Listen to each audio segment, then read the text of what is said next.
قرآن حکیم کی کل جو 114 صورتیں ہیں جو میں نے شروع میں بتایا تھا، ان میں سے 113 صورتوں کا آغاز بسم اللہ الرحمن الرحیم سے ہوتا ہے، سوائے ایک صورت کے، اور وہ ہے سورہ التوبہ۔ اس کے آغاز میں بسم اللہ نہیں ہے، لیکن اوورآل پورے قرآن میں 114 بسم اللہ پوری ہیں، کیونکہ سورہ نمل کے اندر آغاز میں بھی بسم اللہ آتی ہے، اور سورہ نمل میں ایز اے آیت بھی آتی ہے، اِنَّهُ مِن سُلَيْمَانَ وَإِنَّهُ بسم اللہ الرحمن الرحیم۔ جو ملکہ بلقیس کے پاس خط آتا ہے تو وہ کہتی ہے یہ کوئی معزز خط ہے اور یہ سلیمان کی جانب سے ہے، اور اس کا آغاز ہے بسم اللہ الرحمن الرحیم سے۔ تو وہ بسم اللہ اگر آپ جوڑ لیں تو 114 صورتیں ہیں قرآن کی، اور بسم اللہ بھی 114 ہی ہیں، لیکن 113 دفعہ صورتوں کے آغاز میں، اور ایک جو ہے وہ صورت بغیر بسم اللہ کے ہے، وہ سورہ التوبہ ہے، اور اس کی کمپنسیشن بھی سورہ نمل میں ایز اے آیت بھی ہے۔ سورہ توبہ کے سٹارٹ میں بسم اللہ نہ آنے کی کئی ایک حکمتیں لوگوں نے بیان کی ہیں۔ سب سے جو مضبوط رائے ہے وہ یہ ہے، چونکہ اس صورت میں اللہ تعالیٰ کے غضب کا کوڑا برسا مشرکین عرب کے اوپر، کیونکہ اس کا آغاز ہی بڑا جارحانہ ہے، برات، اعلان برات ہے۔ اللہ تعالیٰ نے بیزاری کا اظہار کر دیا اور اس کے رسول نے ان کافروں سے، یعنی وہ 23 سالہ جو دعوت کا دور تھا جس میں دعوت، تبلیغ، دعوت، اور اچانک اب 23 سال کے بعد اللہ تعالیٰ کہہ رہے جی اب کوئی ذمہ داری نہیں ہے، 4 مہینے کا ٹائم ہے،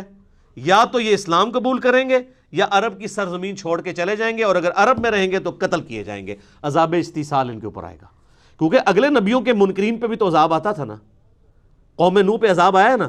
سیلاب کی شکل میں، قوم لوط پر پتھروں کی شکل میں، قوم فرعون کو سمندر میں ڈبویا گیا۔ تو ہمارے نبی کے انکار کرنے پر بھی کافروں پر عذاب آنا تھا،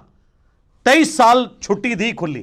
اس دفعہ سورہ توبہ میں آیا کہ اب عذاب کی یہ شکل ہوگی کہ مسلمانوں کی تلواریں ان پہ مسلط کی جائیں گی،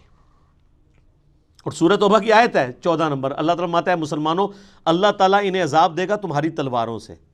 تو نبی علیہ السلام کی کیس میں عذاب استیصال بجائے چنگھاڑ اور آسمان سے پتھر برسنے یا سمندر میں غرق کرنے کی بجائے تلوار کے ذریعے کافروں پر مسلط ہوا، جس کی پہلی قسط جو ہے وہ غزوہ بدر کی شکل میں آئی، اور آخری قسط جو ہے وہ مشرکین عرب پہ غزوہ حنین کی شکل میں آئی۔ تو یہ نبی علیہ السلام کی خصوصیت ہے۔ میرا اس پہ بھی لیکچر ہے، مسئلہ 85، قرآن اور قتال، ہمارے نبی علیہ السلام کی 2 خصوصیات۔ ہمارے نبی علیہ السلام کا معجزہ بھی اگلے انبیاء سے مختلف ہے،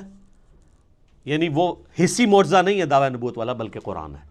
اور عذاب استیصال بھی مختلف ہے، اللہ کی طرف سے نہیں ہے بلکہ قتال اور تلوار کے ذریعے مسلط ہوا۔ تو چونکہ اس کا ذکر تھا،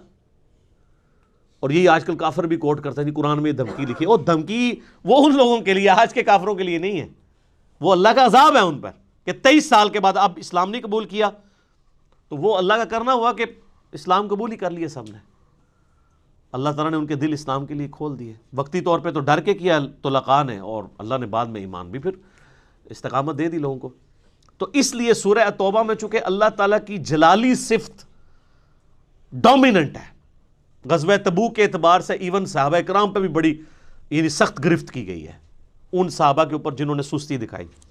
تو اس لیے اس کا آغاز بغیر بسم اللہ کے، اللہ کی رحمان اور رحیم کی صفت کے بغیر ہے۔